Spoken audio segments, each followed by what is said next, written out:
దేవునికి మహిమ కలుగును గాక. ప్రియమైన దేవుని బిడ్డలారా, ఈ పునరుద్ధాన శుభాభివందనములు దేవుని పక్షున్న మరియు కుటుంబ పక్షున్న మీ అందరికీ తెలియపరుస్తున్నాను. దేవుని ఏర్పాటులో నిజంగా దేవుడు ఆయన గొప్ప ఆలోచనకర్త. ఎందుకంటే ఆలస్యం అవుతుంది, ప్రభువా మన్నించండి. ఏంటి మరి దినము ఆలస్యం అవుతుందంటే, ఆలస్యము అశుభ. బిడ్డలకు ఏది చెందాలో దేవునికి తెలుసు. ఆయన బిడ్డల వైపు చూస్తున్నాడు, మనము ఆయన వైపు చూస్తున్నాము. కాబట్టి బిడ్డలు నా కొరకు ఎదురు చూస్తున్నారు, నేను నా బిడ్డల కొరకు ఎదురు చూస్తున్నాను. మరి వారికి ఈ దినము ఏ ఆహారం అందించాలి అని ఆయన ఆశ కలిగి ఉన్నాడు. కాబట్టి ఈరోజు మనము నిజంగా ధన్యులం. ప్రియమైన దేవుని బిడ్డలారా, మనకు సమయము కొంచెమే ఉన్నది కాబట్టి మనము ముందుకు వెళ్దాం. చదువుకున్న లేఖన భాగాన్ని గమనించారా? 94వ కీర్తన 1 నుంచి 23 వచనాలు ఉన్నాయి. ఈ దినము దేవుడు అద్భుతంగా మరి గత వారం కూడా నేను ఒక సందర్భాన్ని సిద్ధపరచుకుంటే ఇక్కడికి వచ్చినాక దేవుడు దాన్ని మార్చాడు. మరలా నిన్నటి దినమున నేను ప్రతి శనివారము మరి సిద్ధపాటు పునరుద్ధాన కొరకు చేసుకుంటాను. మరి వచ్చాను ఏర్పాటు చేసుకోవడానికై పరిశుద్ధ గ్రంథాన్ని సెర్చ్ చేస్తున్నప్పుడు దేవుడు ఎందుకో మరి ఈ 94వ కీర్తనలోనికి దృష్టిని మళ్లించాడు. సరే ఏంటి అని గమనించినట్లయితే ఇక్కడ గమనిస్తాం. ఎంత చక్కగా వ్రాయబడిన మాట మన హృదయాలను కలిచివేస్తుంది. చూడండి, 94వ కీర్తన 14వ వచనాన్ని ఒకసారి గమనిద్దాం.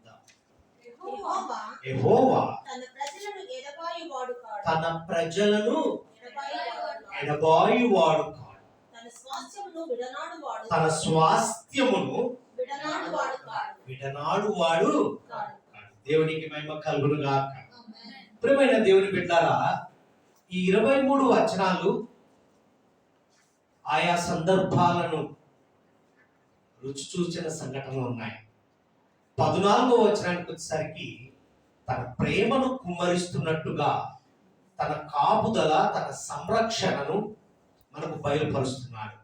ఇక్కడ గమనించినట్లయితే ఈ కీర్తనకారుడు దావీదు కాదు రాసింది, మోషే కాదు రాసింది. ఆయా భక్తులలో రచయిత పేరు లేదు, కానీ దేవుని నామమును ఎరిగి దేవుని యందు భయభక్తులు కలిగి ఆ అనుభవంలోనికి వెళ్ళిన ఒక భక్తుడు మొరపెడుతున్న విధానం బాగా గమనించండి. ఎందుకు ఈ సందర్భాన్ని మనకి ఇక్కడ గమనించినట్లయితే, ఈ కీర్తన దేవుని వర్ణతో ఆ వర్ణనను, ఆ దేవునితో ఉన్నటువంటి అనుసంధానం ప్రారంభమవుతుంది. అక్కడ గమనిస్తే మనము చాలా సంఘటనలను దేవుని గురించి వర్ణిస్తే చాలా మాట్లాడతాం. ప్రేమ గలవాడు, దయగలవాడు, కనికరము చూపించేవాడు, జాలి గలవాడు, ఇక ఎక్సెట్రా అన్ని వర్ణిస్తాం. కానీ ఇక్కడ గమనించండి, ప్రేమైన దేవుని బిడ్డలారా, ప్రేమ గలవాడు, దయగలవాడు అనే వాటితో కాక ఆయన ప్రతీకారము చేయవాడు. ఏంటండి? చేయవాడని తెలియజేస్తుంది ఈ సందర్భం. గమనించినట్లయితే 1 వచనము 2 వచనాలను ఒకసారి చూద్దాం. యెహోవా ప్రతీకారము చేయు దేవా, ప్రతీకారము చేయు దేవా, ప్రకాశింపుము. భూలోక న్యాయాధిపతి లెమ్ము, గర్విష్ఠులకు ప్రతిఫలమిమ్ము. ఒక భక్తుడు మొరపెట్టుతున్న విధానం అది నేనే కావచ్చు, నువ్వే కావచ్చు, మనమే కావచ్చు. ఆయన నామమును ఎరిగి ఉన్న ప్రజలలో ఒకరు తెలియపరుస్తున్నాడు. ఇక్కడ గమనిస్తే ఈ మాటకు మనము ఒక సందర్భాన్ని మనం చూడవచ్చు. దేవుడు ఏమంటాడంటే, ప్రతీకారము చేయువాడు బాగుంది, కానీ ప్రతీకారము చేసే పని నీది. ఎందుకు అంటున్నాడు? ఇక్కడ పగ తీర్చుట నా పని, నేనే ప్రతిఫలం ఇచ్చును అంటాడు. రోమీయులకు రాసిన పత్రిక 12వ అధ్యాయము 19వ వచనాన్ని ఒకసారి చూసినట్లయితే అక్కడ వ్రాయబడిన మాటను చూడండి. రోమీయులకు గుర్తు చేస్తాడు పౌలు భక్తుడు. చదువు. 12వ అధ్యాయము 19వ వచనం. మీకు మీరే పగ తీర్చుకొనక దేవుని ఉగ్రతకు చోటివ్వుడి. పగ తీర్చుట నా పని, నేనే ప్రతిఫలం ఇచ్చును. ఎంత గొప్ప మాటను గుర్తు చేస్తున్నాడు. మీ పని కాదు, నాకు వదిలేయండి, నా ఉగ్రతకు వదిలేయండి అంటున్నాడు. సందర్భాన్ని గుర్తు చేసుకుంటూ ఈ భక్తుడు ఆ మాటను పట్టుకొని ఆయనకు మొరపెడుతున్నాడు. ఏమనంటున్నాడంటే, యెహోవా ప్రతీకారము చేయు దేవా, ప్రతీకారము చేయు దేవా, ప్రకాశింపుము, భూలోక న్యాయాధిపతి లెమ్ము, గర్విష్ఠులకు. ఎక్కడి నుంచి ఎక్కడికి రిలేటెడ్ గా దేవుడు చూపిస్తున్నాడో చూడండి ప్రియమైన దేవుని బిడ్డలారా. ఇక్కడ గమనించినట్లయితే ఈ కీర్తన బాగా గమనించండి. 94వ కీర్తన. బాధించే భక్తిహీనులు ఎవరండి? బాధించే భక్తిహీనులు, బాధలు అనుభవించే భక్తులను. బాధించే భక్తిహీనులు, బాధలు అనుభవించే భక్తులను అనగా నీతిమంతులను గూర్చి వివరిస్తుంది. 23 వచనాలు.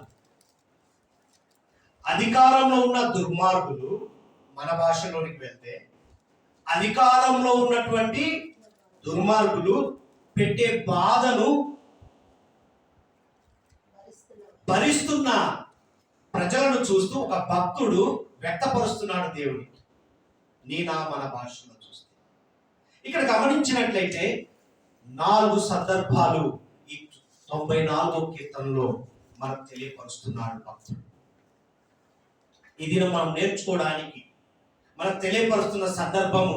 ప్రతీకారం ఏంటి? లెమ్మంటున్నాడు, ప్రకాశింపమంటున్నాడు. గర్విష్ఠులను ఏమంటున్నాడు ఇక్కడ? గర్విష్ఠులకు ప్రతిఫలం ఇచ్చేది నీవే అంటున్నాడు. ఏంటిది అంటే తెలియని వారికి, కొత్తగా చదివే వారికి, వింటున్న వారికి అర్థము కాని సందర్భాన్ని అర్థము చేసుకునే జ్ఞానం ఇస్తున్నాడు దేవుడు. దేవునికి మహిమ కలుగునుగా. మొట్టమొదటిది సందర్భమైనటువంటి మాటను చూద్దాం. 4 రకములుగా భాగములుగా విభజించాడు. ఈ మొదటి భాగాన్ని ఒకసారి చూద్దాం. మొదటి 2 వచనాల్లో బయలుపరచబడిన మాట ఏంటంటే, ప్రతీకారము చేయు దేవుడు. మొదటిది ఏంటండి? ప్రతీకారము చేయు దేవుడు. ప్రతీకారము దేవుని యొక్క స్థానం. ఎవరి స్థానము? నా మన స్థానం కాదు, నీ పని కాదు. రివైంజ్ తీసుకుంటా మన భాష, కానీ ఆయన భాషలో ఏమంటున్నాడు? నీ పని కాదు, పగ తీర్చుట నా పని. నీ పని ఏంటిది? ప్రేమ, దయ, కనికరము, జాలి, నన్ను పోలి నడుచుకుంటా నీ పని. నేనే ఏం చేస్తానంట? ప్రతిఫలము. మరి ఎందుకు నువ్వు తొందరపడతావు అంటూ ఎహెజ్కేలు ప్రవక్తకు బయలుపరుస్తున్న విధానాన్ని ఒకసారి చూద్దాం. 25వ అధ్యాయంలోనికి వెళ్దాం. ఎహెజ్కేలుతో మాట్లాడుతున్న మాటను ఒకసారి చూద్దాం. 25వ అధ్యాయము 15 నుంచి చదవండి. మరియు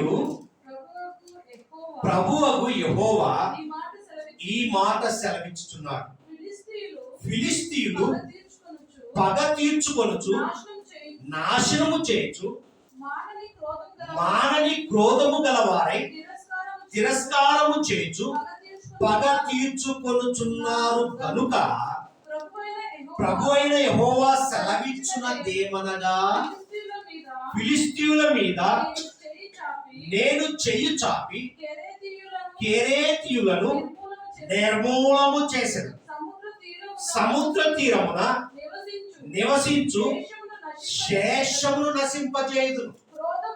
క్రోధముతో వారిని శిక్షించి వారి మీద నా పగ పూర్తిగా తీర్చుకొనును.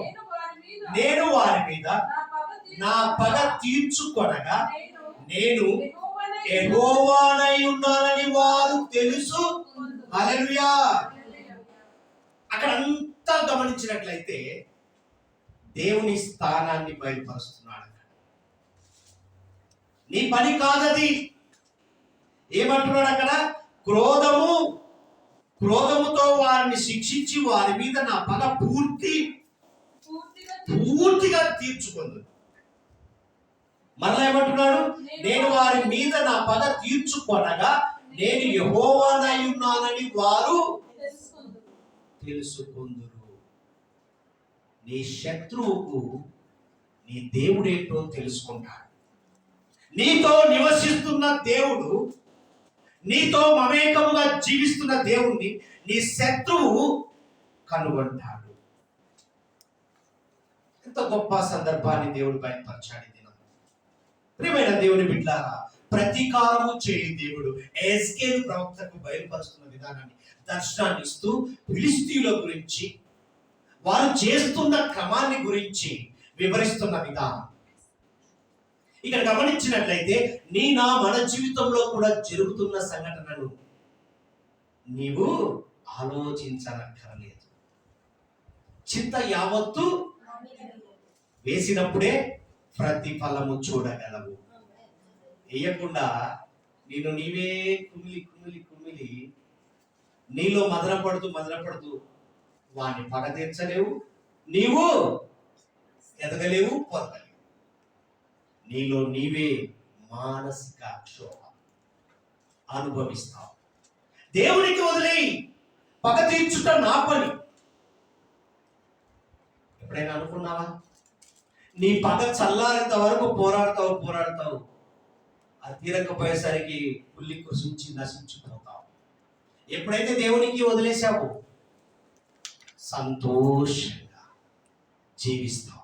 ఇక్కడ అంటాడు ద్వితీయోపదేశ కాండంలో ఇశ్రాయేలు ప్రజలను ఉద్దేశించి చక్కని సందర్భాలను దేవుడి దినం బయలుపరుస్తున్న సంఘటనలు గమనిద్దాం. 32వ అధ్యాయంలోనికి వెళ్దాం.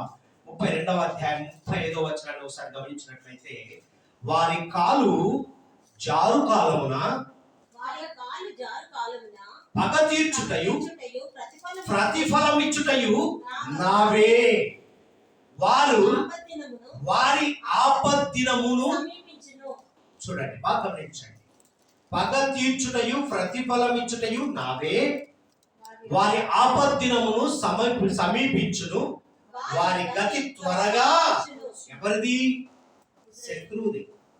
ఇశ్రాయేలు ప్రజలను ఉద్దేశించి మాట్లాడుతున్న విధానం చూడండి. ఇంకా అక్కడ గమనించినట్లయితే చాలా సందర్భాలు ఉన్నాయి. ఈ దినము గమనించండి. నీకు ఏదైనా వ్యతిరేకంగా వస్తుందంటే దేవుడు అది ముందుగానే నీకు బయలుపరిచి దానిని ఏం చేస్తాడు? నీ నుండి తొలగించేస్తాడు, విడుదల చేస్తాడు. ఎంత గొప్ప దేవుని ఈ దినము కలిగి ఉన్నాం. అందుకే అంటాడు కదా 12వ అధ్యాయం 19వ వచనంలో రోమీయులకు రాసిన పత్రికలో ఏమంటాడు? పగ తీర్చుట ప్రతిఫలం ఇచ్చుట నేను తప్ప ఎవరు చేయరు. నీ జీవితంలో గుర్తు చేసుకోవాల్సిన సంఘటన రోమీయులకు రాసిన పత్రిక 12వ అధ్యాయం 19వ వచనాన్ని మరువకు. ప్రియ నా కుమారుడా, కుమార్తె, నా సొత్తు అంటున్నాడు. ప్రతీకారము చేయు దేవుణ్ణి కలిగి ఉన్నావు. ఇప్పటి వరకు నువ్వు అనుకోవచ్చు, జాలి గలవాడు, ప్రేమ గలవాడు, దయా సంపన్నుడు, చెప్పలేని భాగ్యవంతుడు అనుకోవచ్చు. కానీ ప్రతీకారము చేయు దేవుడని నువ్వు ఎప్పుడైనా గుర్తించావా? ఒకవేళ ఇప్పటి వరకు నువ్వు తెలుసుకోలేదేమో, ఇప్పుడు నీకు తెలియపరుస్తున్నాడు. ప్రియ నా జనాంగమా, ఎంత గొప్ప దేవుడు చూడండి. హెబ్రీయులకు రాసిన పత్రిక, హెబ్రీ సంఘంతో కూడా పౌలు భక్తుడు చెప్తాడు. 10వ అధ్యాయము 30-31 వచనాల్లో కూడా అదే రాయబడి ఉంటుంది. చదవము ఒకసారి. చదువు 10వ అధ్యాయము 30-31 చదువు. పగ తీర్చుట నా పని, నేనే ప్రతిఫలం ఇత్తుననియు, మరియు ప్రభువు తన ప్రజలకు తీర్పు తీర్చును అనియు చెప్పిన వాణ్ణి ఎరుగుదుము కదా. జీవము గల దేవుని చేతిలో పడుట భయంకరము. ఎవరు? భక్తిహీనులు. భక్తి పరులు పడినట్లయితే ఆశీర్వాదం మీద ఆశీర్వాదము పొందుకొని జీవిస్తారు. భక్తిహీనులైతే భయంకరమైన జీవితంలోనికి వెళ్తారు. సింపుల్. ఎంత చక్కగా మాట్లాడుతున్నాడు అంటే ఇక్కడ ప్రతీకారము చేయు దేవుడు అనే సందర్భాన్ని మొట్టమొదటిగా తెలియపరుస్తున్నాడంటే, భక్తిహీనులకు తన రాజ్యములో స్థానము లేదు కనుక. స్థానం ఉందండి. భక్తి పరులకు మాత్రమే తన యందు భయభక్తులు కలిగిన జీవితంతో నీతి, సమాధానము, ప్రేమ, సంతోషము నడుముకు కట్టుకొని జీవించే వారికి మాత్రమే ఆయన ప్రతీకారము చేస్తాడు. అంతేనా? అయితే అటువంటి వారికి స్థానము లేదు కనుక తన ప్రజలకు అన్యాయం చేస్తుంటే చూసి సహించలేక, ఇక్కడ మొదటి 2 వచనాలు గమనించినట్లయితే దేవుడు ఏం చేస్తున్నాడు? 2వ వచనంలో భూలోక న్యాయాధిపతిగా ఉండి గర్విష్ఠులకు శిక్ష, తనను ప్రేమించే వారికి విడుదల దయచేస్తున్నాడు. హల్లెలూయా. విడుదల దయచేయువాడు అనేది గుర్తు చేస్తున్నాడు. ఎవరున్నాడు అక్కడ? దేవుడు అంట భూలోక న్యాయాధిపతిగా ఉన్నాడు, గుర్తు చేస్తున్నాడు. ప్రియమైన దేవుని బిడ్డలారా, మొదటి 2 వచనాల్లో దేవుడు ప్రతీకారము చేయు దేవుడు ఎలా ఉంటాడో బయలుపరిచాడు. నీ శత్రువులు ఏ విధముగా ప్రతీకారము చేస్తాడో బయలుపరిచాడు. నువ్వేం చేయాలి? నిశ్చింతంగా నీ పనేంటిది? ఆయన ప్రేమించడము, ఆయన చెప్పిన ఆజ్ఞలను అనుసరించి నడవడమే నీ పని. పగ తీర్చుట నీ పనే, ఆయన పని. నీ పనేంటి? ఆయన చెప్పిన పని. నిన్ను వలే నీ పొరుగువాన్ని ప్రేమించే పనిలో ఉండాలి, కానీ ద్వేషించి దూషించే పనిలో ఉండకూడదు అని గుర్తు చేస్తున్నాడు. 2వ సందర్భాన్ని గమనిద్దాం. ఇక్కడ గమనిద్దాం, మరలా వెళ్దాం. 94వ కీర్తనలోనికి వెళ్దాం. 3వ వచనం చదవండి. యెహోవా చూడండి, భక్తిహీనులు ఎంతవరకు ఉత్సహించుదురు. భక్తిహీనులు ఎంతవరకు ఉత్సహించుదురు. వారు వదరుచు కఠోరమైన మాటలు పలుకుచున్నారు. దోషము చేయు వారందరూ పింకములాడుచున్నారు. చదువు కంటిన్యూగా. యెహోవా చూచుటలేదు, యాకోబు దేవుడు విచారించుటలేదు అనుకొని యెహోవా వారు నీ ప్రజలను నలగగొట్టుచున్నారు, నీ స్వాస్థ్యమును. హల్లెలూయా. ఆయన స్వాస్థ్యం ఎవరండి? మనమే. మనల్ని బాధిస్తున్నాడా? వాడు బాధిస్తున్నాడా? నిత్యము ఆ క్షణము వరకు కూడా వాడు బాధిస్తూనే ఉన్నాడు. భయభ్రాంతులకు క్షణక్షణం గురి చేస్తున్నాడు. ఆ భయభ్రాంతులను తిరగగొట్టే పనిలో నీవు ఉండాలి. అంటే కారణం ఆయన నీకు తోడుగా ఉన్నాడనేది నీవు గుర్తు చేసుకున్నప్పుడే. ఆయన ఉన్నాడు, నాలోనే నివసిస్తున్నాడని నువ్వు ఎప్పుడైతే అనుకుంటావో వానికి భయపడవు. అయితే ఈ భక్తుడు తెలియపరుస్తున్నాడు, అయ్యా, ఇక్కడ 2వ సందర్భాన్ని గమనించినట్లయితే బాధించే భక్తిహీనులు. ఈ 3 వచనాల నుంచి 11 వచనాల వరకు బాధించే భక్తిహీనుల గురించి వర్ణిస్తున్నాడు. భక్తుడు తెలియపరుస్తున్నాడు దేవునికి. ఏమంటున్నాడు తెలుసా? యెహోవా నీ ప్రజలను నలగొట్టుచున్నారు, నీ స్వాస్థ్యమును బాధించుచున్నారయ్యా. విధవరాలను పరదేశులను చంపుతున్నారు, తండ్రి లేని వారిని హతము చేయుచున్నారు. ఇక్కడ గమనించండి, ఆయన చెప్తున్నాడు, ఫిర్యాదు చేస్తున్నట్టే ఒక లెక్కన గమనిస్తే. అయితే ఇక్కడ గమనిస్తే కొన్ని వేళల్లో కొన్ని సమయాల్లో మనము శ్రమలు ఇంకను ఎంతవరకు అని అడిగేలా కనపడతాయి కదా. అయ్యా ఇంకెంతకాలం నాయన ఈ అనుభవం, ఇంకెంతగానో నేను భరించాలయ్యా, ఈ వీడి చేతిలో నేను ఎంతకాలం నలగాలి. నీవు నేను మనం అనుకుంటే ఒక్కసారిగా గమనిస్తే చూడండి, ఈ సమస్యలు ఈ శ్రమలు అడిగేలా చేస్తుందా? అడుగుతుందా? అయితే హబక్కులో ఒక సందర్భాన్ని రాస్తాడు. హబక్కు బయలుపరిచిన విధానాన్ని ఒకసారి చూద్దాము. ఎంత చక్కగా మరి మొదటి అధ్యాయంలో చదవమ్మా, మొదటి 4 వచనాలను ఒకసారి చదువు. ప్రవక్తయగు హబక్కునొద్దకు దర్శన రీతిగా వచ్చిన దేవోక్తి, యెహోవా నేను మొరపెట్టినను నీవెన్నాళ్ళు ఆలకింపకుందువు, బలత్కారము జరుగుతున్నదని నేను నీకు మొరపెట్టినను నీవు రక్షింపక ఉన్నావు, నన్నెందుకు దోషము చూడనిచ్చుచున్నావు.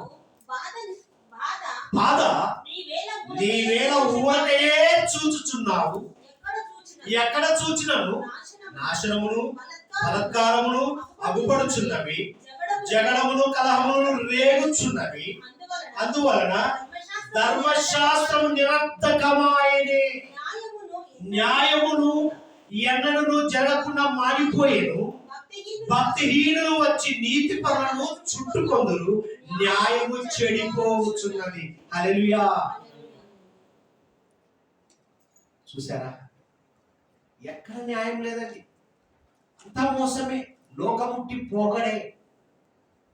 నీవు లోకంలో ఉన్నావు, లోకంతో జీవించుచున్నావు, లోకంతో స్నేహము చేస్తున్నావు, లోకముతో జీవించాలి, స్నేహం చేయాలి, కానీ లోకముతో మమేకము కాకూడదు. లోకము వేరు, నీవు వేరు. అందుకే ఇక్కడ బాధించే భక్తిహీనులు ఏ విధంగా ఉంటాడో బయలుపరుస్తున్నాడు. ఇక్కడ గమనిస్తే కీర్తనకారుడు కూడా 10వ అధ్యాయం 3వ వచనంలో రాయబడిన మాటను చూడండి. 10వ కీర్తనలో రాయబడిన మాటను ఒకసారి చూద్దాం. అక్కడ చక్కని సందర్భాన్ని దేవునికి బయలుపరుస్తున్నాడు. దుష్టులు తన మనోభిలాషను బట్టి, తన ఆలోచన విధానము, తానకున్నటువంటి అతిశయాన్ని బట్టి వారు ఏం చేస్తారట? వారు గర్విస్తున్నారు. చదువు. లోబులు యెహోవాను అంటే భక్తిహీనుడేనా? దేవుని యందు భయభక్తులు కలిగిన జీవితంతో లేకుడిన వాడే ఆ విధంగా దేవుడు అంటే భయం లేని వాడు మాత్రమే ఆ విధంగా నడుస్తాడు, మాట్లాడతాడు. ఇక్కడ గమనించండి, అహంకారులు తగ్గింపబడుదురు అంటది హన్న. మరి మొదటి సమయంలోనికి వెళ్దాం. హన్న ప్రార్థిస్తున్న విధానాన్ని ఒకసారి చూద్దాం. ఇంత చక్కగా ఒక్కొక్కరి గురించి వివరిస్తున్నారు. ఎప్పుడైనా సరే అహంకారులు అంటారు. మొదటి సమూయేలు 2వ అధ్యాయము 3వ వచనానికి వెళ్దాం. 2వ అధ్యాయము అనంత జ్ఞానియగు దేవుడు చూడండి, ఆయనే క్రియలను పరీక్షించువాడు. చూడండి, మరియు హన్న విజ్ఞాపన చేసి ఇలాగా నేను చదువుకుంటూ అక్కడ చూస్తే యెహోవా అనంత జ్ఞానియగు దేవుడు, ఆయనే క్రియలను పరీక్షించువాడు. ఇకను అంత గర్వంగా మాట్లాడకుడి, గర్వపు మాటలు మీ నోట రానియకుడి. చూసారా, అహంకారం గురించి మాట్లాడుతుంది. ఏమంటున్నాడు అక్కడ? ఆయన అనంత జ్ఞానియగు దేవుడు, ఆయనే క్రియలను పరీక్షించువాడు. నీ క్రియలను నేను ఎరుగుదును. నువ్వు ఏ విధంగా నడుస్తున్నావు? 139వ కీర్తనలో రాస్తాడు, ప్రకటన గ్రంథంలో 21వ అధ్యాయంలో రాయబడిన మాటలు గమనించినట్లయితే మన క్రియలన్నీ ఎరుగుతాడు. నువ్వు ఏ విధంగా ఉంటావు, ఏ విధంగా అన్ని నీ ముఖ స్తుతి, నీ స్తుతి, నీ జీవిత ప్రయాణం అంతా దేవునికి తెలుసు. ఎందుకు? గర్భములో రూపింపబడక మునుపే నిన్ను ఎరిగి ఉన్నది. హల్లెలూయా, దేవునికి మహిమ కలుగును గాక. ప్రియమైన దేవుని బిడ్డలారా, చెడు సంభాషణ 3వ వచనం నుంచి 11 వచనాల వరకు భక్తిహీనుల చెడు సంభాషణ అంతా దేవునికి తెలియపరుస్తున్నాడు. వారి డంబాన్ని, లోకంలో ఏముంటదండి? శరీరాశ, నేత్రాశ, జీవపు డంబం, వారి డంబమును తెలియపరుస్తున్నాడు. దేవుని మీద నమ్మకము లేకుండుట వారి లక్షణం. భక్తిహీనుల లక్షణం ఏంటండి? దేవుని మీద నమ్మకం ఉండకపోవడం. చూడండి, కీర్తనకారుడు అదే 10వ అధ్యాయం 4వ వచనంలో రాయబడిన మాటను ఒకసారి చదవండి. కీర్తనకారుడు రాస్తున్న మాటను చూడండి.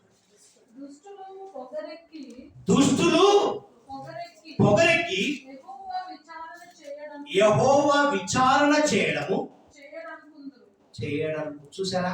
వారు పొగరెక్కి దేవుడు లేడని వారెల్లప్పుడూ, వారి ఆలోచన ఎట్లుంటుందంటే, నీ దేవుడు ఏం చేయలేదు, నన్ను గర్వించిన అపవాదితో స్నేహము చేస్తూ అపవాది క్రియలకు లోనై వారి బంధకంలో నుండి బయటికి రాలేక వారితో మమేకమై మాట్లాడుతున్న వ్యక్తి ఎలా మాట్లాడుతున్నాడో చూసారా? నీ దేవుడు ఏమి చేయలేదు. అహంకారులై అతిశయముతో భక్తిపరులైన నీతిమంతులను శిక్షిస్తున్న వారు మాట్లాడుతున్న విధానం కీర్తనకారుడు బయలుపరుస్తున్నాడు. ప్రియమైన దేవుని బిడ్డలారా, దుష్టుల తలంపులు. 11వ వచనానికి వెళ్దాం. చదవమా. 94:11 వచనాన్ని చదువు. నరుల ఆలోచనలు, హల్లెలూయా, నరుని ఆలోచనలు ఎలా ఉంటాయండి? అన్ని వ్యర్థమే. పనికి వచ్చేటియా? ఒక్కటి పనికి రాదు. అందుకే మనం అడగాల్సింది ఏంటి తెలుసా?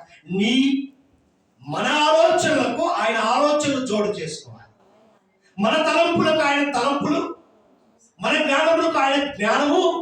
అప్పుడే నువ్వు వర్ధిల్లుతావు. అందుకే అంటాడు ఇక్కడ చక్కగా రాయబడ్డ మాట చూడండి. భక్తులు తెలియపరుస్తున్నాడు దేవునికి, నరుల ఆలోచనలు వ్యర్థములని యెహోవాకు తెలిసి ఉన్నది. యెహోవా చాలా 11వ వచనం ఒక్కటే మనకు అవసరం. గమనిస్తే 3 నుంచి 11 వచనాల్లో భక్తిహీనుల తలంపులు తెలియపరుస్తున్నాడు. ఈ భక్తిహీనుని ఆలోచన అంట వ్యర్థమే, దుష్టుల తలంపులు. అందుకే సొలొమోను గారు రాస్తాడు చక్కగా, సామెతల్లో రాయబడిన మాట చూడండి. 15వ అధ్యాయం 26వ వచనాన్ని ఒకసారి చూడండి. 15:26లో రాయబడిన మాటను చూడండి. దురాలోచనలు యెహోవాకు, అంటే దుష్టుని ఆలోచనలు దయగల మాటలు ఆయన దృష్టికి, నీతిమంతుల ఆలోచనలు ఆయన దృష్టికి పవిత్రం. భక్తిహీనుని ఆలోచనలు, భక్తిహీనుని తలంపులు, భక్తిహీనుని ప్రవర్తన ఆయనకు వ్యతిరేకము, ఆయనకు ఆయస్కరమైనది. బాగా గమనించండి ప్రియమైన దేవుని బిడ్డ. ఇక్కడ గమనించినట్లయితే ఈ 3 నుంచి 11 వచనాల్లో ఈ భాగంలో దుష్టులు అనబడిన భక్తిహీనులు నీతిమంతులను బాధించు విధానము అనగా వారి కఠోరమైన మాటలు అక్కడ వర్ణించాడు కదా. భక్తిపరుడు, నీతిమంతుడు తెలియపరుస్తున్నాడు దేవాది దేవునికి, అయ్యా ఈ దుష్టులు, లోపులు, గర్విష్ఠులు నువ్వేమి చేయలేవని, నీ వీళ్ళని చూడవని వీరు ఇష్టం వచ్చినట్టు ప్రవర్తిస్తున్నారని తెలియపరుస్తున్నాడు. దేవుని బిడ్డలారా, కఠోరమైన మాటలు, హింసలు, హత్యలు, దుర్మార్గమైన క్రియలు మరియు దేవుడు చూడలేదని నువ్వు అనుకుంటున్నావేమో. ఈ దినం ఆయన అన్ని చూస్తున్నాడు, పరీక్షిస్తున్నాడు, పరీక్షలు చేస్తున్నాడు. పరీక్ష వెండిలోని మస్టుడు తీసినట్టుగా నీ జీవితాన్ని మస్టు తొలగిస్తున్నాడు. అది గమనించట్లేదు. గమనించిన వ్యక్తి ఏమో ఆశీర్వాదంలోకి వెళ్తాడు, గమనించని వాడు నాశన కూపంలోనికి వెళ్తాడు. బాగా గమనించండి. మరియు దేవుడు చూడలేదని, వినడము లేదని, శిక్షించడము లేదని అనుకొని దేవుణ్ణి కూడా అవమానించుతున్న వ్యక్తి, గర్వించుతున్న వారిని గూర్చి భూలోక న్యాయాధిపతి అయిన దేవునికి ఫిర్యాదు చేస్తున్న సందర్భం. భూలోక న్యాయాధిపతి అయిన దేవునికి ఈ భక్తి పరుడు ఏం చేస్తున్నాడు? ఫిర్యాదు చేస్తున్నాడు. అయ్యా, 3 నుంచి 11 వచనాలు ఏమని తెలియపరచాడండి? బాధించే భక్తి ఈనుడు రెండవది. చూశాం కదా. 12వ వచనంకి వెళ్దాం. యెహోవా 12వ వచనం చదువు. యెహోవా నీవు శిక్షించువాడు, నీ ధర్మశాస్త్రమును బట్టి నీవు బోధించువాడు. హల్లెలూయా. 3వ సందర్భానికి వెళ్దాం. బాధపడుచున్న భక్తులు. 3వది ఏంటండి? చూడండి 23 వచనాల్లో ఏ రీతిగా దేవుడు వర్ణిస్తున్నాడు అంటే, దేవునందు భయభక్తులు కలిగిన వారు పడుతున్న ఆయాసాన్ని దేవుడు గుర్తు చేస్తున్నాడు. ప్రియమైన దేవుని బిడ్డలారా, అది నేనే కావచ్చు, నువ్వే కావచ్చు, ఇక్కడ కూడి ఉన్న మనలో కావచ్చు. ఇక్కడ గమనిద్దాం. బాధపడుచున్న భక్తులంట. 12 నుంచి 15 వచనాల వరకు చూద్దాం. ఎంత చక్కగా వ్రాయబడిన మాటలు. చదువు. యెహోవా నీవు శిక్షించువాడు, నీ ధర్మశాస్త్రమును బట్టి నీవు బోధించువాడు. ఇక్కడ చూస్తే దేవుడు బోధకుడు అనే స్థానంలో ఉన్నాడు. ఎలా ఉన్నాడండి? బోధించే క్రమములో ఉన్నాడని. ఉపాధ్యాయుడు, మన టీచర్ కదా. ఆయన చెబితేనే మనం వింటున్నాం. ఈ దినం గమనించండి, ఆ ధన్యత ఎవరికి వచ్చింది? నీతిమంతులకు మాత్రమే. ఆయన మాటకు లోబడే వారికి, ఆయన ఆజ్ఞకు లోబడే వారికి వచ్చింది ఆ ధన్యత. అంటే మనం భక్తి పరులమా? లోబడే వారు ఎవరండి? ఆయన యందు. హల్లెలూయా. అందుకే యెషయా ప్రవక్తలో వ్రాయబడిన మాటలు చూద్దాం. 2వ అధ్యాయం 3వ వచనాన్ని ఒకసారి వెళ్దాం. యెషయా భక్తునికి మరి యెషయా ప్రవక్తకు బయలుపరిచిన విధానాన్ని ఒకసారి చూద్దాం. 2వ అధ్యాయం 3వ వచనాన్ని చూద్దాం. ఆ కాలమున సియోనులో నుండి ధర్మశాస్త్రము, యెరూషలేములో నుండి యెహోవాకు బయలు వెళ్ళెను. జనములు గుంపులు గుంపులుగా వచ్చి యాకోబు దేవుని మందిరమునకు, యెహోవా పర్వతమునకు మనము వెలుదము రండి. ఆయన తన మార్గముల విషయమై మనకు బోధించును. మనము ఆయన త్రోవలో నడుచుదుము అని చెప్పుకొందురు. హల్లెలూయా. ఎక్కడి నుంచి వచ్చిందట ఆ కాలంలో? సియోనులో నుండి ధర్మశాస్త్రము, యెరూషలేములో నుండి యెహోవాకు బయలు. నీకు వార్త తెలిసింది అనుకోండి, అది తెలుసుకోవాలని చెప్పి ఎంత తాపత్రయపడతావు, ఎంత ఆసక్తిగా వెళ్ళాలి. ఆ దినాల్లో కూడా ఆయన పిలుపు అలాగొచ్చింది. ఇక్కడ బోధించే స్థానము ఎవరికి ఉందండి? ఆయనకు ఒక్కరికి మాత్రమే. ప్రియమైన దేవుని బిడ్డలారా, ఆ ధన్యత మనం పొందుకున్నాం. అందుకే యాకోబు భక్తుడు రాయబడిన మాటను ఒకసారి చూస్తే 5వ అధ్యాయం 11వ వచనాన్ని ఒకసారి వెళ్దాం. యాకోబు గారు కూడా తన అనుభవాన్ని తెలియపరుస్తున్నాడు. ప్రియమైన దేవుని బిడ్డలారా, త్వరగా మనం చూద్దాం. 5వ అధ్యాయం 11వ వచనాన్ని ఒకసారి చూద్దాం. 11వ వచనం. హల్లెలూయా. అంటే ఎవరిని? బాధపడుచున్న భక్తుల గురించి మాట్లాడుతున్నాడు. బోధ వింటున్నా, లోబడుతున్నా, ఆజ్ఞను అనుసరించి నడుస్తున్న వారి గురించి ఏమంటున్నాడు? సహించిన వారిని ధన్యులను కొడుచున్నాము కదా. అంటే నువ్వు శ్రమను అనుభవిస్తున్న విధానము, ఆయన కొరకు జీవిస్తున్న వారు అబద్ధములే కానీ అనవసరమైన సమస్యల్లో నీ మీద పడ్డా, ఆయన కొరకు జీవించే నిన్ను ఆయన మాత్రమే ఆదుకుంటాడు, ఆయన మాత్రమే భయపరుస్తాడు, ఆయన మాత్రమే రక్షిస్తాడు, సంరక్షకుడు. అందుకే అంటున్నాడు, సహించిన వారిని ధన్యులను కొనుచున్నాము కదా. మీరు యోబు యొక్క సహనము గురించి వింటిరి, ఆయన ఎంతో జాలియు కనికరము గలవాడని మీరు. హల్లెలూయా. ఒకసారి యోబును చూడు. అంటే ఆ బాధపడుచున్న భక్తులకు తెలియపరుస్తున్నాడు. ఒక్కసారి యోబును, ఆయా భక్తులను మనం, నీవే కావచ్చు, నేనే కావచ్చు, మనమే కావచ్చు, బాధపడుచున్న ప్రతి ఒక్కరు గమనించాలి. ఇది సహించేవారు అనగా దేవుని బిడ్డలే, భక్తి పరులే, ఆయన యందు భయభక్తులు కలిగిన వారు మాత్రమే శ్రమను సహించగలరు. ఓడిపోతారా? ఓడిపోయిన వారు భక్తిహీనులు. మన దేవుడు ఎవరండి? గెలిచి లేచిన సాక్షి గల దేవుడు, చెప్పిన మాటను నెరవేర్చిన దేవుడు, మాట ఇచ్చి నెరవేర్చే గొప్ప దేవుని కలిగి ఉన్నాం. అందుకే ఆయన మన సొత్తు, నా సొత్తు అని పిలుస్తున్నాడు, నా స్నేహితులు అంటున్నాడు. ప్రియమైన దేవుని బిడ్డలారా, బాగా గమనించండి. ఇక్కడ వెళ్దాం. యాకోబు గారిని విన్నాం కదా. అయితే 94వ కీర్తనలోకి వెళ్ళండి త్వరగా. 94వ కీర్తనలో 14వ వచనానికి వచ్చేసరికి ఏముందమ్మా అక్కడ? చదువు. యెహోవా భక్తి పరులకు, భక్తిహీనులకు, మొరపెడుతున్న వ్యక్తికి, మొరపెడుతున్న మనకు, చూస్తున్న వారికి, వింటున్న వారికి, ఈ లోకానికి తెలియపరుస్తున్న విధానాన్ని చూడండి. అక్కడ మాట్లాడుతున్న విధానం, యెహోవా తన ప్రజలను ఎడబాయువాడు వాడు, తన స్వాస్థ్యమును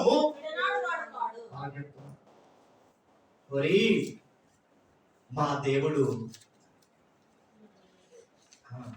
ముగ్గురు వ్యక్తులు మంటలు కాలుతున్నప్పుడు ఏమన్నారండి? ఎవరు వాళ్ళు? ఏమని చెప్పారు?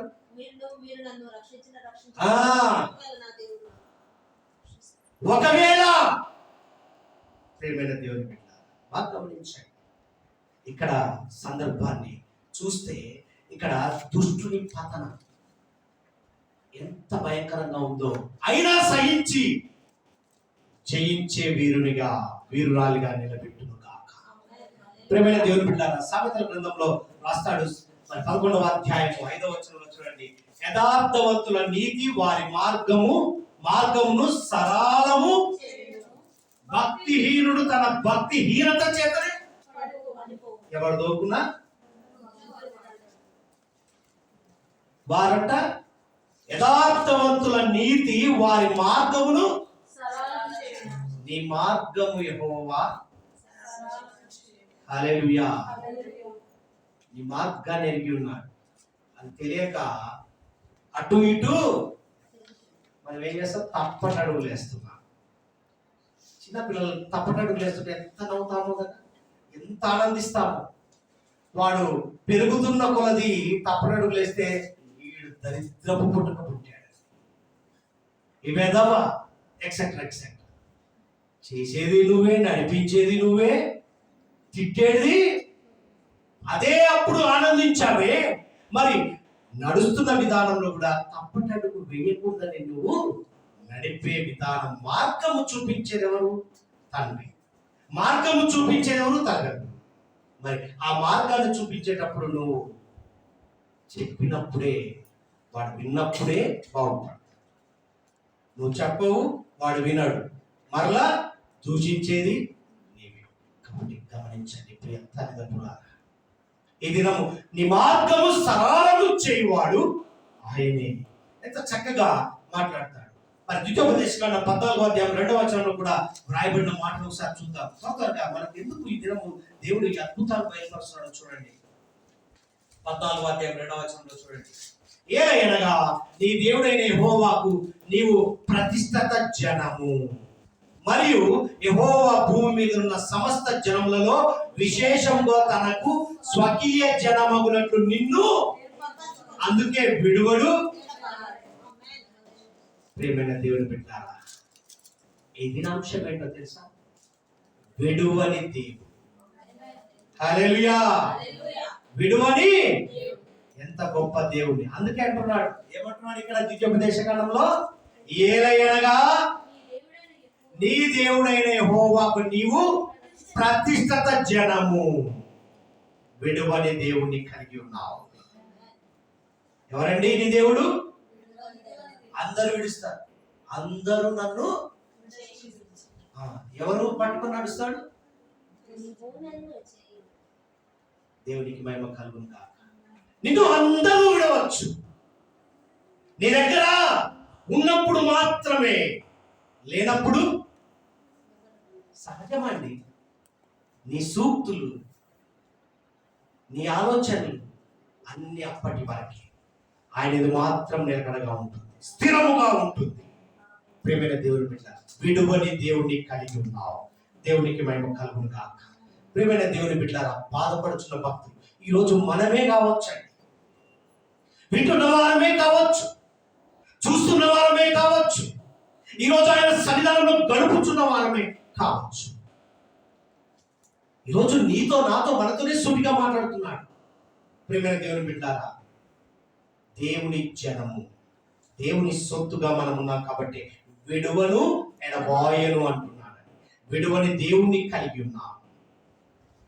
అందరూ వదిలేస్తారా? ఒక్కసారి నీ జీవితంలో ఒక్కసారి ఆలోచన చేసుకుంటే ఎంతమంది వదిలిపోయారో గమనించు. ఎంతమందికి సహాయం చేశావో, ఎంతమందికి రివెంజ్ తీసుకోవాలనుకున్నావో. నీవు కాదు, నీ పని కాదు. ప్రతీకారము చేయువాడు, ప్రతిఫలం ఇచ్చువాడు. మరి నీ పని ఏంటి? ఆయనను స్తుతించే పని, కీర్తించే పని, గణపరిచే పని, కొనియాడే పనిలోనే ఉండాలి. దేవునికి మహిమ కలుగును గాక. 26వ అధ్యాయంలో కూడా చూడండి ఎంత చక్కగా వ్రాయబడిందో. ద్వితీయోపదేశకాండం 26వ అధ్యాయం 18వ వచనంలో చూద్దాం ఎంత చక్కగా వ్రాయబడిందో చూడండి.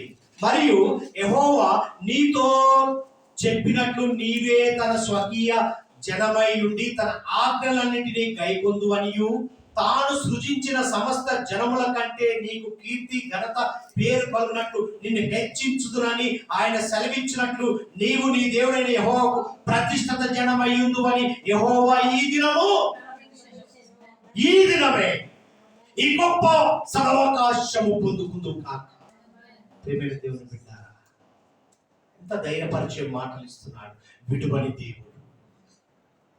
ఈ లోకంలో అందరూ చేయి విడుస్తారండి.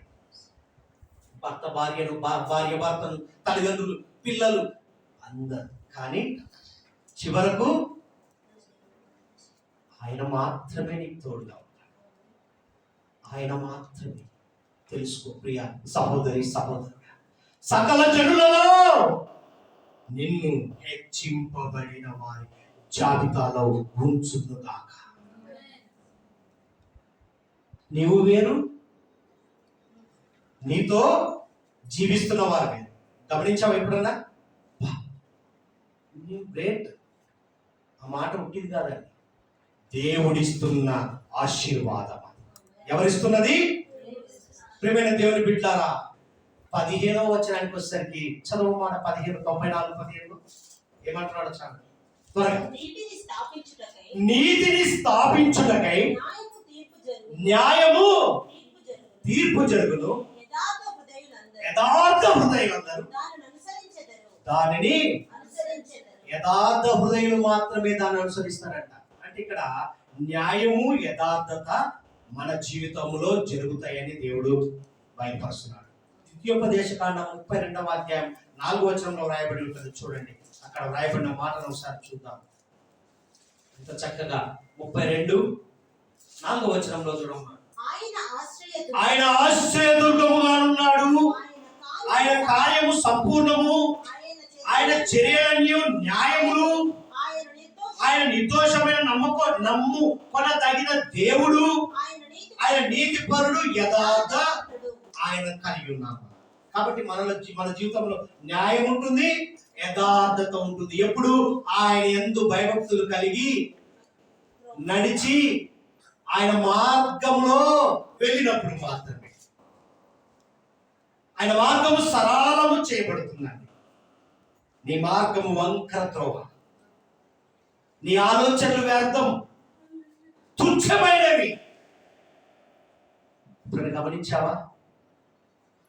ప్రియమైన దేవుని బిడ్డలారా, ఇక్కడ 12-15 వచనాలు గమనించినట్లయితే దేవుడు న్యాయవంతుడు కనుక నీతిమంతుడు బాధించే దుష్టులకు తప్పక శిక్ష ఉంటుందని. ఉంటుందా? బాధించే భక్తి పరుల కంటే భక్తిహీనుని చేతిలో బాధించే భక్తి పరులు. బాగా గమనించండి, ఆ దుష్టులకు తప్పక శిక్ష ఉంటుందని తన ప్రజలను అన్యాయముగా బాధలకు గురి అవ్వడము చూసి ఆయన సహించలేడని, ఆ సమయంలో ఆయన వారిని విడువని ఎడబాసేవాడని వాడు కాడని తెలియజేస్తుంది. అంతేనా?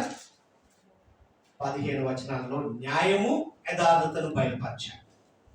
16 చదువున 4వ సందర్భాన్ని గమనిద్దాం.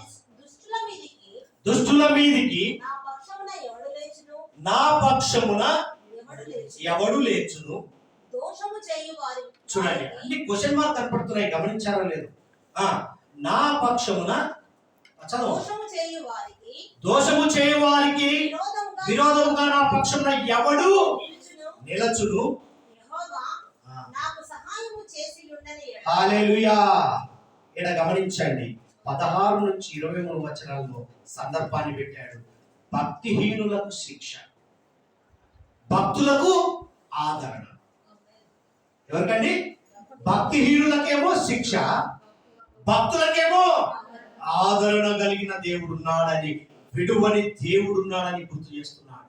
వారికేమో శిక్ష, నీకేమో ఆశీర్వాదం. కుడివైపు ఉన్న వారందరూ ఆశీర్వదింపబడతారు, ఎడమవైపు ఉన్న వారందరూ శిక్షింపబడతారు. అంటే ఎడమవైపు ఉన్న వారు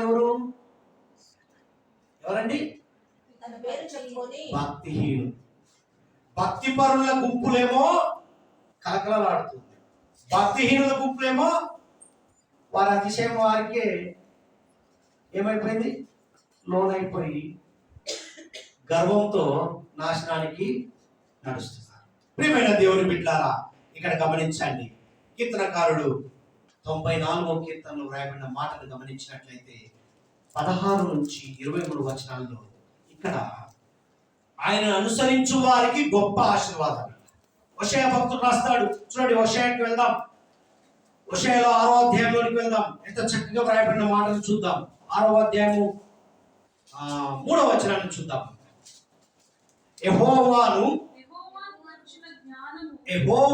కూర్చిన జ్ఞానము సంపాదించుకుందుము రండి.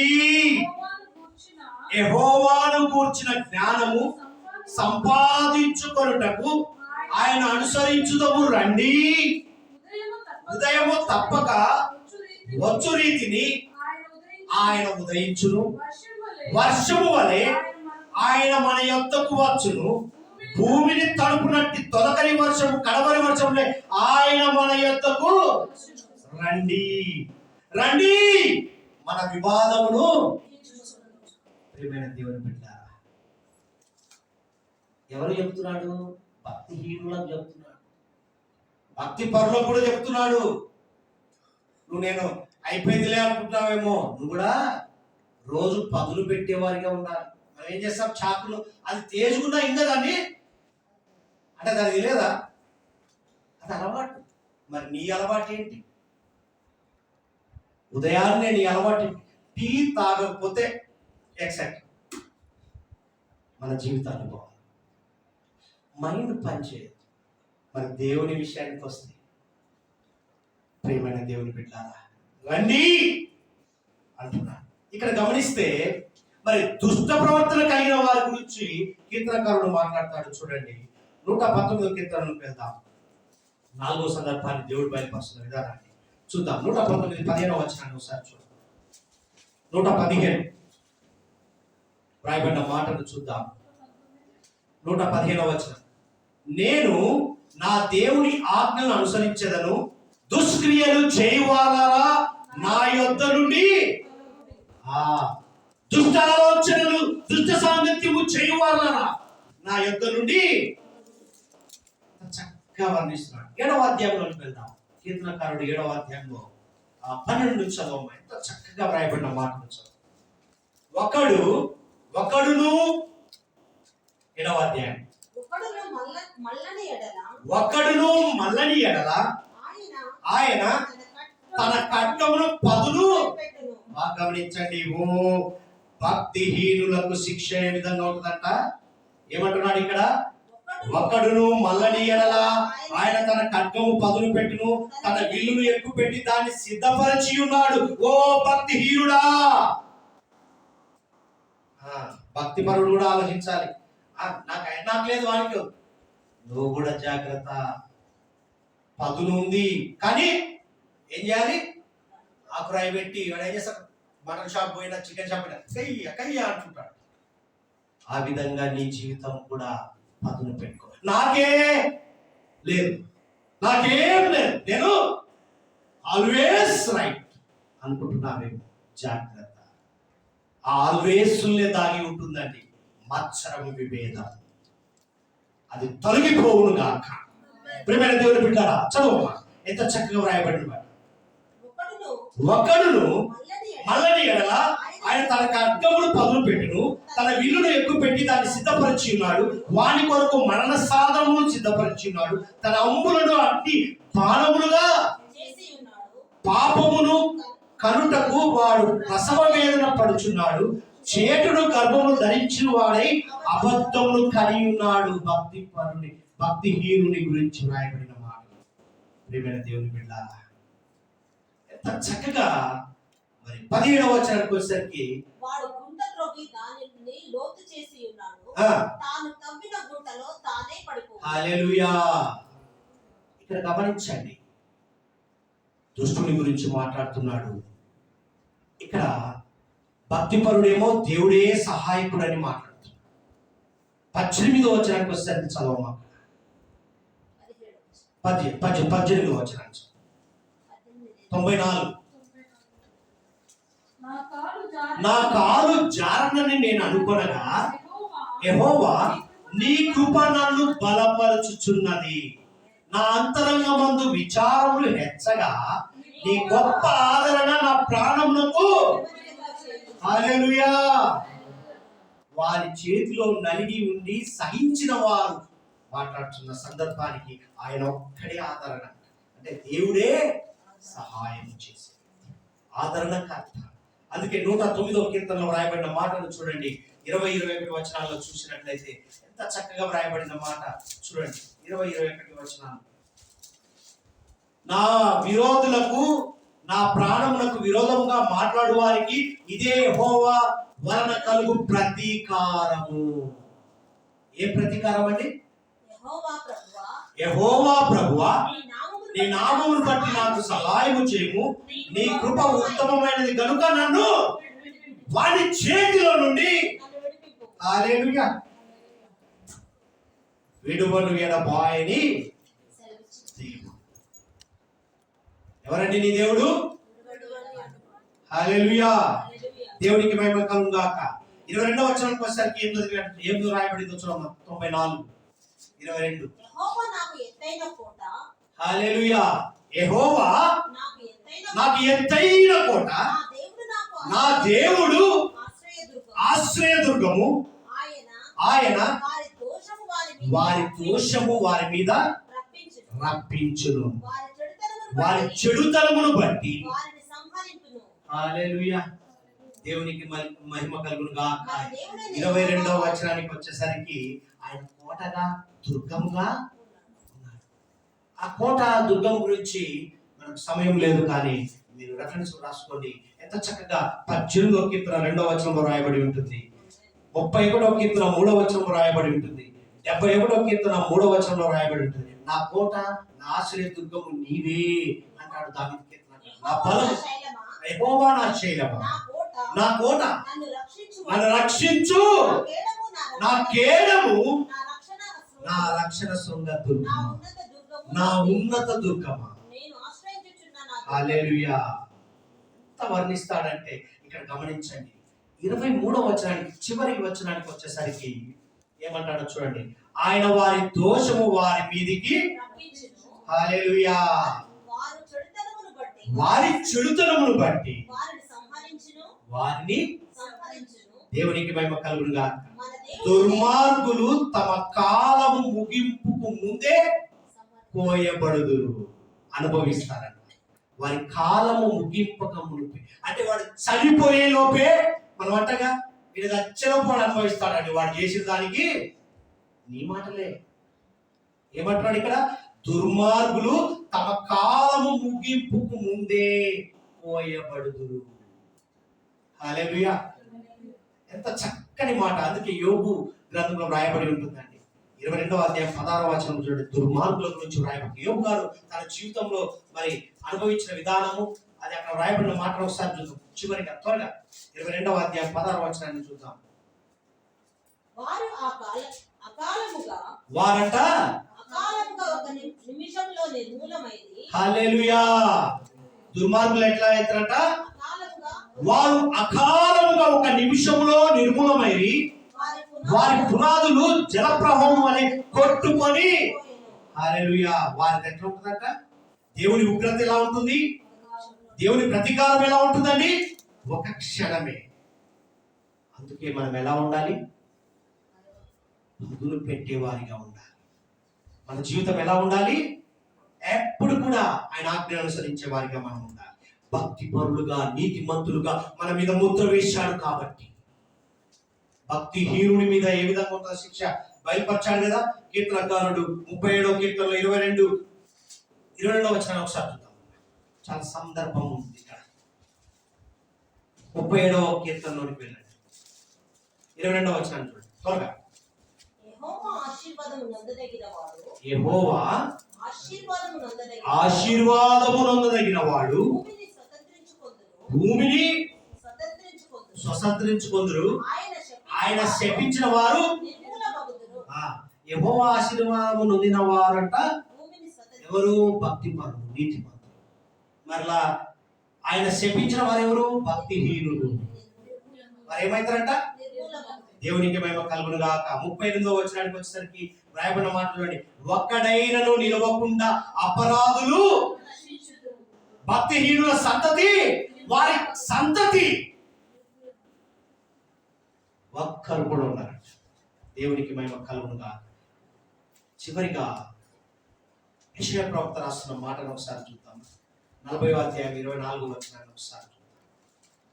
ఇంత చక్కని సందర్భాలు దుర్మార్గుల నుంచి వివరిస్తున్నాడో చూద్దాం. 40వ అధ్యాయం 24వ వచనాన్ని చూసినట్లయితే ఇక్కడ రాయబడిన మాట, వారు నాటబడగానే విత్తబడగానే వారి మొదలు భూమిలో వేరు తనక మునిపే ఆయన వారి మీద ఊదగా వారు అంటే వారి ఛాయ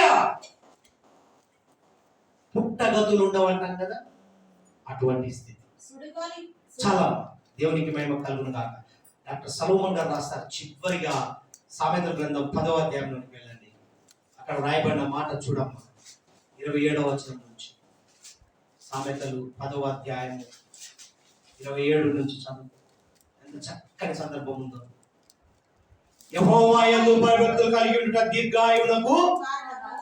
భక్తి పరులకు చెప్తున్నాడు, భక్తిహీనులకు తెలియపరుస్తున్నాడు. భక్తిహీనులు ఆయుసు తక్కువైపోవును, నీతిమంతుల ఆశ సంతోషము, భక్తిహీనుల ఆశభంగమై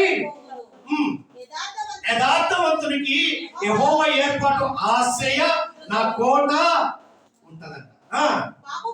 పాపము చేయు వారికి అది నాశనకరము, నీతిమంతుడు ఎన్నడును విడువల ఎడబాయని దేవుడిని కలిగి ఉన్నప్పుడు నిన్ను ఎవడు కదిలించలేడు. ఎప్పుడు? యథార్థతో, సత్యంతో, నీతితో నడిచినప్పుడే. దేవునికి మహిమ కలుగును గాక. భక్తిహీనులు దేశంలో నివసింపరు, నీతిమంతుని నోరు జ్ఞానోపదేశము పలుకును, మూర్ఖపు మాటలు పలుకు నాలుక పెరిగివేయబడును, నీతిమంతుని పెదవులు ఉపయుక్తమైన సంగతులు పలుకును, భక్తిహీనుల నోట మూర్ఖపు మాటలు. 3 నుంచి 11 వచనాలు అవే జరిగాయి. చివరికి వచ్చేసరికి ఏం చేశాడండి? శిక్ష గురయ్యారు. ఇటువంటి శ్రమలు ఈ 16 నుంచి 23 వచనాల్లో వ్రాయబడిన మాటలు గమనిస్తే, ఇటువంటి శ్రమల కాలంలో భక్తులు కుంగిపోయి నిరాశలో ఉన్నప్పుడు దేవుని గొప్ప సహాయం చేత దుష్టులు సంహరించబడడం, బంధింపబడిన భక్తులు గొప్ప ఆదరణ, నెమ్మది కలిగి వారు దేవుణ్ణి స్తుతిస్తున్నారు. ఏం చేశారండి? నెమ్మది కలిగి. ఈరోజు నువ్వు స్తుతిస్తున్నావు అనగా, గణపరుస్తున్నావు అనగా, ఆయన మందిరంలో ఇంతసేపు గడపడం అనగా, నీవు బాధింపబడిన వారిలో నుండి ఏం చేశావు?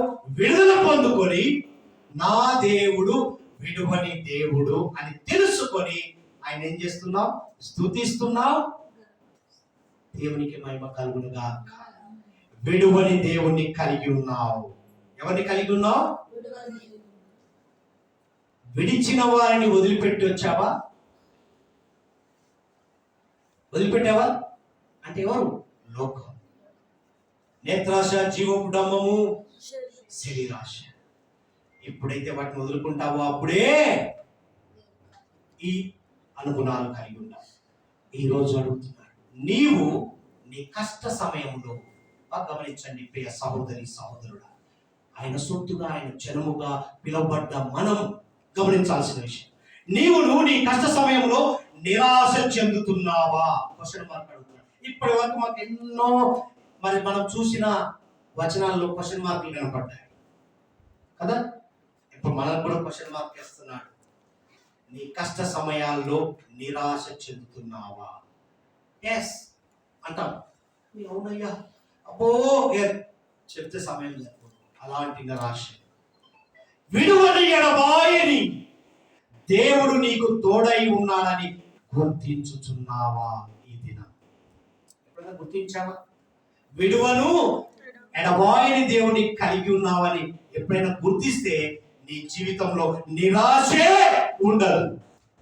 ఈ దినం నుంచి నిరాశ ఉండకుండా వెళ్ళిపోవునుగాక. దేవా, ఒక్కసారిగా నాతో ఏకీభవించండి ప్రియమైన జనులారా, ఆయన సొత్తుగా పిలబడ్డ జనులారా. దేవా, గట్టిగా బిగ్గరగా, దేవా, నీవు భూలోక న్యాయాధిపతివై ఉండి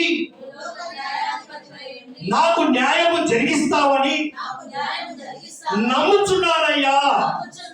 ఆమేన్. దేవుడు నీ విన్నపము ఇప్పుడే విని నీకు న్యాయము చేకూర్చునుగా. నీ యథార్థతే, నీ నీతే, నీ సత్యమే, నీ ప్రవర్తనే, నీ మార్గమే ఆయన ముందు నడిపించునుగాక. దేవుడి మాటలు దీవించునుగాక. ప్రియమైన దేవుని బిడ్డలారా, ఈ దినము విడువని దేవుణ్ణి కలిగి ఉన్నావు. విడువని దేవుణ్ణి కలిగి ఉన్నావు.